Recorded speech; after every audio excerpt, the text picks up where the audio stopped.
how to share your diet as a sixth sensory with the five sensory family around you. So your diet that you share with your partner or with your family could be very different, and you do need to share to a certain extent. They need to be aware of your diet so they don't feed you something that's not going to resonate with you. Having said that, these tips and tricks will help you manage the boundaries correctly with your friends and family regarding your diet and including your partner, so that they're not going to pick on you and criticize you so much. Or if they do, then you'll be ready to talk to them about it. So the first step I would take in order to stay true to my diet as a sixth sensory is to learn how to cook the food that I need to prepare in order to enjoy that diet. And you might be like, well, what's the point of that? There are takeouts, there's processed food at the grocery store I can pick up and it matches my diet. Why can't I just eat that? Well, first of all, when you're getting takeout or processed food, you can't be totally sure that there aren't chemicals in it because you haven't prepared the food yourself. Now, it's not to knock any restaurants. Maybe they do take very good care and they prepare the best ingredients. It really depends on where you eat out.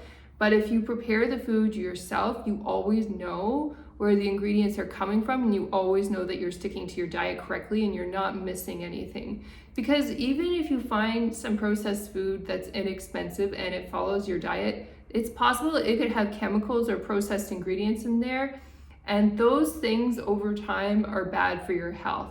And so you want to make sure that you know how to prepare your own food. And so nobody can really criticize what you eat. It's always healthy, it's always coming from the grocery store, and it's as fresh as possible. No one's really gonna knock that, regardless of whether you're eating keto or vegetarian or vegan. Doesn't matter, as long as you can affordably and efficiently prepare the food and it feels good to you, like it really resonates with who you are as a sixth sensory. We often have sensitive stomachs and we do need to make specific food choices. It could be that nightshades are irritating, or it could be that meat is irritating, alcohol, weed, caffeine. And I'm not saying you should just cut everything out, but having a sensitivity is normal. And the trick is you have to keep learning how to cook and preparing foods for yourself, and do that as a form of learning and growth, not to please anybody else in your family, but for you to eat healthy and happy. That's the important lesson that you need to learn in order to maintain boundaries in your diet. When you're good at preparing food and you know the right places to get the food, no one can really knock you or criticize you for having a different diet. My next tip in order to maintain your boundaries around your diet is to not talk about your diet too much. You can have a short explanation if somebody asks questions about your diet, but you can even say, I don't want to talk about it, if they do ask about your diet, if you sense that the intention that they're coming from when they're asking you about it is coming from the wrong place or a skeptical place. You can always say, I don't want to explain. But if they're genuinely curious, you can have a short explanation to tell them why you eat the way that you do. Having said that, I don't recommend talking for a long time, and I don't recommend initiating that conversation with others, because that can invite debate, that can invite skepticism, and that can really challenge your boundaries that are really essential and crucial for you to stay true to the diet. I find that's one of the most negative and challenging pieces about maintaining any diet. It's not even that the other food out there is that tempting. I mean, there is some temptation personally, but I think the biggest temptation is from pressure around you, from people around you who tell you you should be eating differently. Then the next piece of advice is if someone does come after you and does criticize your diet, that's when you can really go after them and have a comeback ready. So I don't recommend initiating, any kind of defensive conversation from the get-go if somebody challenges your diet. For example, if you're a vegetarian, don't go tell meat eaters that they're killing animals and murdering and committing evil acts, because the meat eaters are not going to be super happy and thrilled to hear this. Everybody wants to believe that they're a good person, regardless of what they eat, and stirring up trouble and drama around people's diets is generally not a good idea. People are pretty aware of what they're eating nowadays. We're aware of the different diets and what's out there, It's pretty well advertised in restaurants. We're not ignorant to what kinds of diets are available. So don't try to convince people or tell them that their diet is wrong in order to convert over to your diet, because you wouldn't want people doing that to you and telling you, hey, you need to convert over and start drinking alcohol like we do in order to have fun if you're not an alcohol drinker, for example, right? That's not going to go over well. So why would it go over well the other way around? Unless people, the tricky exception to this might be like if somebody in your family is an alcoholic, maybe you do have to have an intervention, maybe, but that's a hard one. You'd really have to consult like Alcoholics Anonymous and try to get help to see about what the right thing to do is in that situation. But 99% of the time, just leave it alone. Whatever people choose to eat, don't criticize what they eat.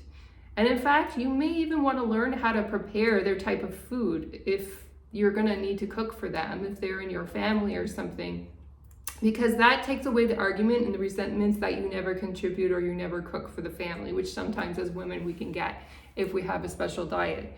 And so that's a good skill to have in your back pocket. Doesn't mean you need to do it to please other people. That I don't recommend that.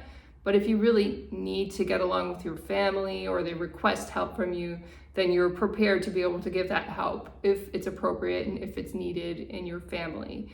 And then my last tip, to share your diet or not really share your diet and keep boundaries around it when you are living with 5 sensories of any kind, whether they're your partners or they're your family members, is that you really feel good about whatever choice that you've made. If you don't feel good about the choice that you've made, then what is the point, you know?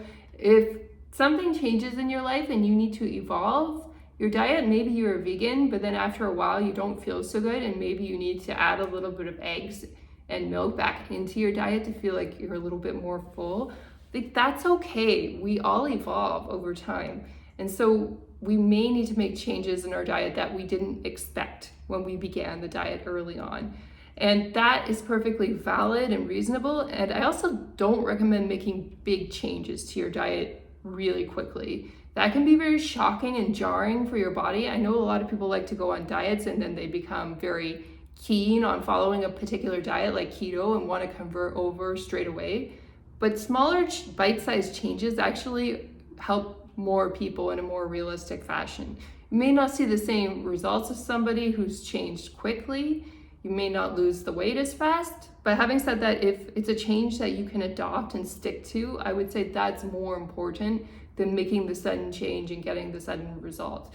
Your body sometimes doesn't want to lose that much weight. That's not always the most important priority for your health.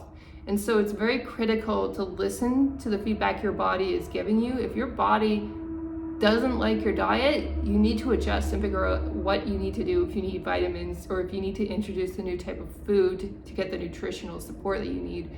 You have to listen to that and not ignore your body because somebody told you that this diet is the latest thing. And that's why I don't necessarily push my own diet or recommend it to others, because I think diet is so personal and everybody has their own unique needs as to what kinds of food that they need in their lives. And it's not up to me to judge or tell other people what to do. What I will share though is that we all have sensitivities and we tend to ignore our sensitivities because our minds want to eat something.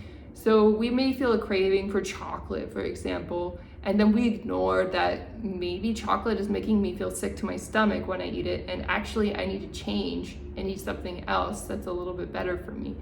That has happened to me before, eating chocolate.